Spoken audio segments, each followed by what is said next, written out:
안녕하세요. 이박채 법률센터의 이기훈 변호사입니다. 오늘은 산재 처리에 대해서 좀 이야기를 해보려고 합니다. 저희가 지금까지 말씀을 안 드렸는데 저희는 사실 산재 전문 변호사들이에요. 저희가 좀 자랑 같지 않은 자랑인데 우리나라 산재 전문 변호사 그렇게 많지 않아요. 몇십 명 되시는데 그중에 이제 세 분이 저희 같이 일을 하고 계시죠. 이 산재라는 게 일을 하다 보면 좀 특징적이라고 할까요? 되게 좀 슬픈 특징인데 힘든 일을 하시고 보면 하실수록 급여라든가 그런 보상이 좀 적으시기도 하고 또 한편으로는 힘든 일을 하실수록 그렇게 정보가 좀 많이 부족하세요. 그래서 초반에서 이제 대응하시기에 놓치면 안 되는 부분이라든가 준비를 더 해야 되는 부분 같은 게 놓치셔갖고 그런 부분에서 좀 피해를 보시는 경우가 좀 덜어 있더라고요. 그래서 이제 그런 부분에서도 좀 아쉬움이 있어서 이렇게 산재에 대해서 조금 편하게 접근하실 수 있는 내용을 좀 준비해봤습니다. 산재라고 하면 크게 세 가지라고 보시면 돼요. 업무상 사고, 그리고 업무상 질병, 그리고 출퇴근 재해 이렇게가 대표적인 유형입니다. 요거는 산재법에서 규정이 되어 있고요. 업무상 사고라고 하면 이제 직관적으로 이해할 수 있는 거라면은 예를 들면 높은 데서 작업하시다가 떨어졌다, 혹은 프레스기에 작업하시다가 프레스기에 손이 꼈다. 이런 게 업무상 사고겠죠. 직관적으로 알 수 있죠. 업무상 질병이라고 하면은 예를 들면 이런 거예요. 유독한 환경 안에서 벤젠을 다루시다가 백혈병에 걸렸다. 아니면은 항공에서 일을 하시다가 진폐증에 걸렸다. 아니면은 오랜 시간 동안 일을 하시다가 과로 스트레스가 탁 와갖고 뇌출혈 뇌경색, 심혈관 질환으로 사망하셨다. 이런 게 업무상 질병일 거예요. 출퇴근 재해는 뭐냐 하면은 근로자가 직장으로 일을 하러 가는 출근, 그리고 퇴근할 때, 집으로 갈 때 퇴근, 요 출퇴근 길 사이에 사고가 발생했을 때 그것도 업무상 재해, 산재로 봐준다라는 게 출퇴근 재해입니다. 그리고 이 세 가지 외에도 고의로 자해행위, 그리고 범죄 행위로 인한 그런 사고 발생한 부분 같은 경우에는 산재로 포함이 되기가 어려워요. 근데 물론 그 중에 이제 업무상 스트레스를 과도하게 받으셔갖고 이제 극단적인 선택에 이른 경우는 일단은 산재로 볼 수 있는 규정이 있습니다. 그래서 그래도 가장 크게 보실 수 있는 건 앞에 말씀드렸던 세 가지라고 보시면 돼요. 산재가 발생하면 뭘 해야 되느냐, 이걸 제일 궁금해 하실 거예요. 세 가지 일단 분야를 생각하셔야 돼요. 첫 번째는 근로복지공단의 처리, 신청, 산재 신청, 이건 행정적인 처리고, 두 번째는 민사 손해배상, 그리고 세 번째는 형사적인 문제. 요 세 가지 행정 처리, 산재 신청에 대해서 말씀을 드리면은 절차가 근로자 입장에서는 근로복지공단에 신청만 하면 됩니다. 신청하면 근로복지공단에서 물론 자료를 다 같이 내셔야겠죠. 자료를 내시면은 근로복지공단에서 각 이제 절차를 밟아서 신청을 처리를 해줘요. 이제 불허가가 나면은 그 안에서 신청 후에 심사, 재심사, 그리고 법원 1, 2, 3심 이렇게 진행이 가능해요. 민사 같은 경우에는 합의도 해보실 수가 있고, 그게 아니라면은 그런 합의가 전혀 이루어지지 않는다면 민사 손해배상 소송으로 가실 수가 있는 거죠. 형사적인 부분이라면은 이게 산재가 발생했다 라고 하면은 그 안에서 어떤 사람의 이런 고의 과실로 인해서 산재가 발생할 수도 있어요. 예를 들면 누가 지게차를 타고 일을 하시다가 전방주시 의무를 태반이해가지고 앞에 있는 동료 근로자를 쳤어요. 이러면은 이거는 단순히 산재 사고이기도 하지만 어떻게 보면은 형사적인 업무상 과실치상 또는 산업안전보건법 위반 이런 부분에 문제가 될 수 있잖아요. 그래서 이런 부분에서 형사적인 처리가 문제가 될 수 있습니다. 그러면 이제 구체적으로 어떤 걸 준비를 하셔야 되냐면은 산재 신청에 있어서는 아까 말씀드렸던 것처럼 근로복지공단에다가 산재를 신청을 하셔야 돼요. 근데 이때 많은 분들이 이제 궁금해하시는 것 중에 하나가 사업주가 도와주지 않는다, 이러면 산재 신청 못하는 거 아니냐 이렇게 생각하실 수가 있어요. 예전에는 사업주의 이제 도장 날인이 필요하고 그랬었는데 지금은 2018년 1월 1일부터는 이제 그런 거 전면 바뀌었습니다. 그래서 사업주가 도장을 안 찍어줘도 상관이 없습니다. 그냥 산재가 발생했고 본인이 그게 산재임이 명백하다, 산재 신청해야겠다고 하시면은 근로복지공단에다가 자료 준비해서 제출하시면 돼요. 산재 이거 어려워 보이는데 꼭 변호사님이나 혹은 노무사님 도움 받아서 꼭 해야 되느냐, 그렇지는 않아요. 이게 명명백백한 사고 같은 경우에는 그렇게까지 조력이 필요하지 않을 수는 있어요. 근데 물론 근로자 측과 사업주 측에서 의견이 다를 수가 있는 거고, 또 그리고 아까 말씀드렸던 질병 같은 경우 이제 과로 스트레스 이런 거는 눈에 보이는 부분이 아니잖아요. 사람은 이렇게 지나다니면은 이 과로 수치가 게이지로 떠갖고 이 정도 되면 피곤하니까 쉬세요 이렇게 뜨는 게 아니잖아요. 이런 거는 논란의 여지가 많단 말이에요. 이런 거에서는 조력을 받으시는 게 좋겠죠. 근데 모든 건 다 조력을 받으시라, 그건 아닙니다. 그러면 이제 민사적인 부분이 있는데, 쉽게 말하면은 재판이나 혹은 청구로서 이제 민사적으로 손해배상을 받으신다고 생각을 하시면 돼요. 그러면 이제 생각하시는 게, 그러면 근로복지공단에다가 산업재해 신청하셔갖고 예를 들면 이만큼 돈을 받으셨어요. 그럼 다 똑같은 거를 또 한 번 또 민사적으로 받을 수 있겠네? 2배 해야 되겠네? 너무 좋다. 이렇게는 안 되는 거예요. 이건 중복 배상은 금지되어 있습니다. 그래서 전체 손해액이 100이라고 치면 그 중에 예를 들면 70%를 근로복지공단에서 산업재해 신청하셔서 근로복지공단으로도 받으시고 차액분에 대해서 손해배상 청구로서 받으실 수가 있는 거예요. 이 두 개를 무슨 차이가 있는지 요거를 좀 아셔야 돼요. 근로복지공단에다가 이제 산재 신청해서 받으시는 산재보험급여는 무과실 책임입니다. 당사자들이 과실이 있고 없고 여부가 관계가 없습니다. 이 산재사고가 발생했다라고만 하면은 그게 인정이 되면은 산재사고라고 인정이 되면 보험급여가 지급이 돼요. 그리고 무과실 책임이다 보니까 당연히 전체 손해액에서 과실만큼을 빼는 과실상계도 이루어지지 않아요. 근데 또 한편으로는 뭐냐면은 이 근로복지공단에서 지급되는 산재보험급여에는 위자료가 포함되지 않습니다. 이렇게 몸이 다친 사고에 있어서는 정신적인 충격에 대한 위자료가 지급이 되게 되어 있는데 근로복지공단에서 지급되는 보험급여에는 위자료가 포함이 되어 있지 않습니다. 반면에 민사손해배상에 있어서는 과실책임이에요. 공사 현장에서 추락한 사고라고 치죠. 그런 경우에 있어서 이제 헬멧을 지급해 줘야 되는데 헬멧을 지급해 주지 않았어요. 그리고 안전난간 같은 거 설치해야 되는데 전혀 설치하지 않았어요. 안전비계도 설치하지 않았어요. 그러다가 어려운 환경에서 근무하시다 떨어져 추락을 하셨어요. 그래서 심각한 상해를 입으셨는데 그러면은 사업주가 제대로 안전장비를 지급하지 않고 안전설비를 설치하지 않은 과실이 있잖아요. 그 과실만큼 배상을 받으실 수가 있는 거예요. 만약에 근데 안전설비를 다 해주고 안전난간도 다 해주고 헬멧도 지급해줬는데 에이 내가 쓰기 싫어 하고서 안 쓰고 올라가다 다쳤다 라고 하면은 산재는 맞지만 이 근로자의 과실도 에이 쓰기 싫어 한 부분이 있잖아요. 이 부분이 가만히 됩니다. 그래서 과실만큼 그 배상을 받으실 수가 있어요. 그래서 과실만큼 또 상계가 돼요. 과실상계가 이루어져요. 반면 이렇게 과실상계는 이루어지는 대신에 민사손해배상은 위자료가 지급이 인정이 됩니다.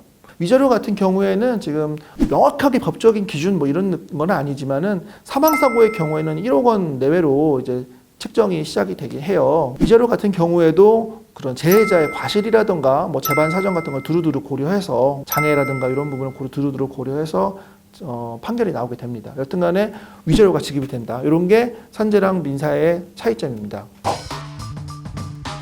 마지막으로 있어서 형사적인 부분의 처리가 있습니다. 산재사고를 일으킨 사람 혹은 유발한 사람에 대해서 형사적인 책임, 대표적으로 이제 두 가지 정도 책임이 알 수 있는데요. 하나는 뭐냐면은 형법상의 업무상 과실치사상, 업무상 업무 일을 하시다가 과실로 인해서 사람을 상해를 입히거나 사망에 이르게 한 게 업무상 과실치사상이에요. 그 과정에 있어서 이 산업안전보건법에 있는 각 의무들이 있습니다. 안전조치, 이제 보건조치 이런 걸 안전배려 의무 같은 게 있는데 그런 의무들을 이행하지 않았을 때 발생하는 산업안전보건법 위반 이 두 가지가 이제 가장 중요한 형사적인 책임이에요.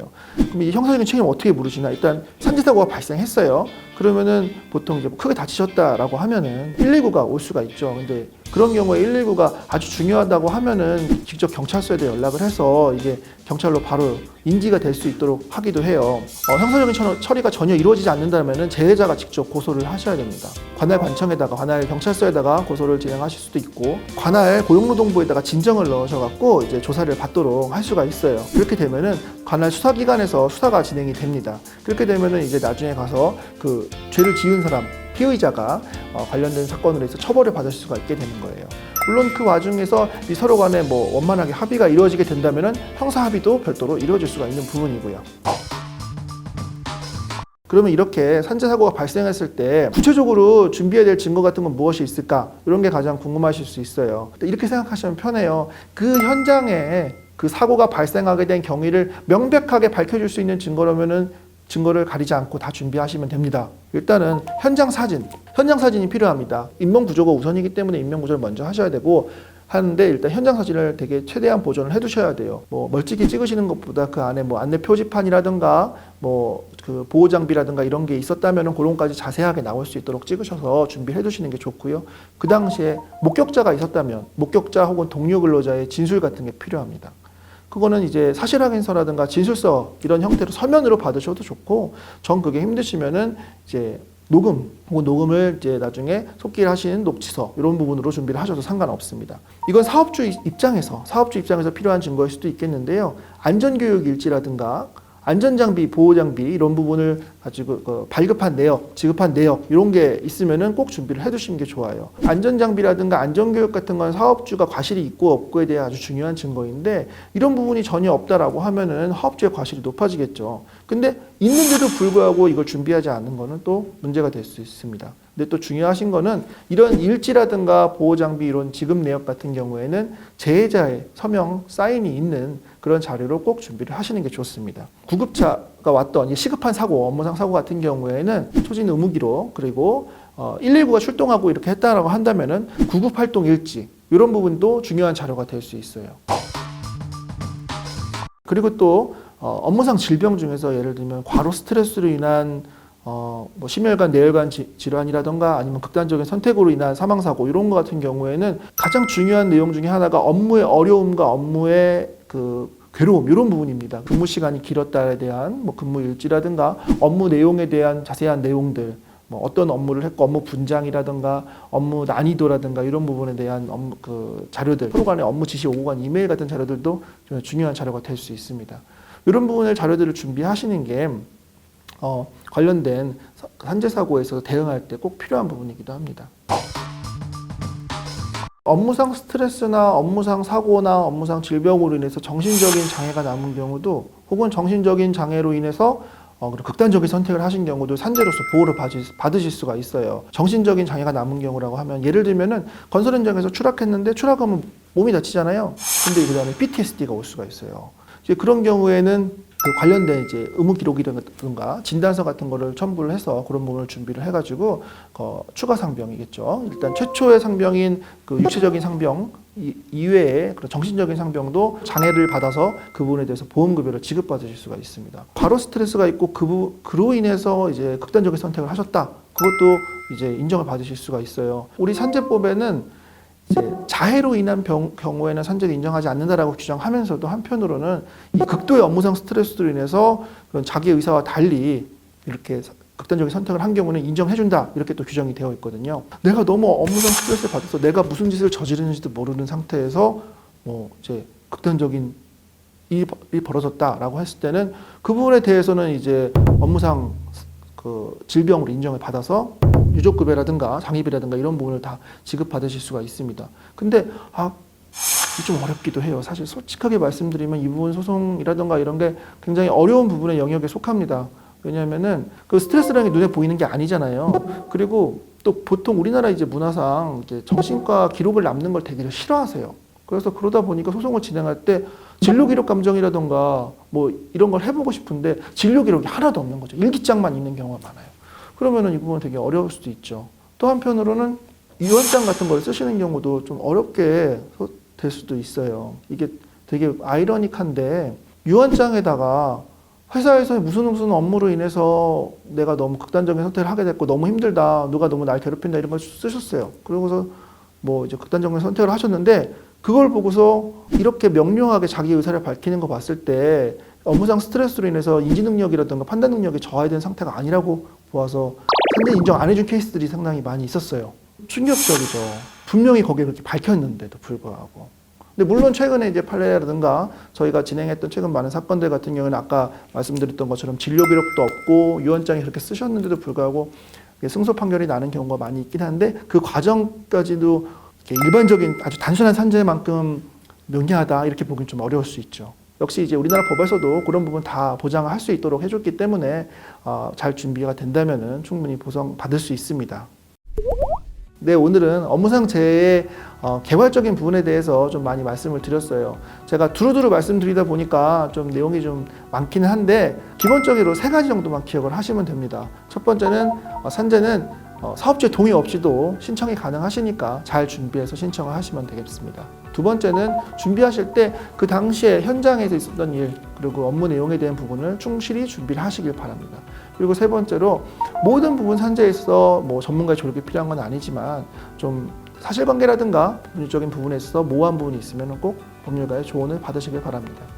네, 오늘은 산재에 대해서 알아보았습니다. 다음에는 좀 더 유익한 주제를 가지고 다시 한번 찾아뵙겠습니다. 감사합니다.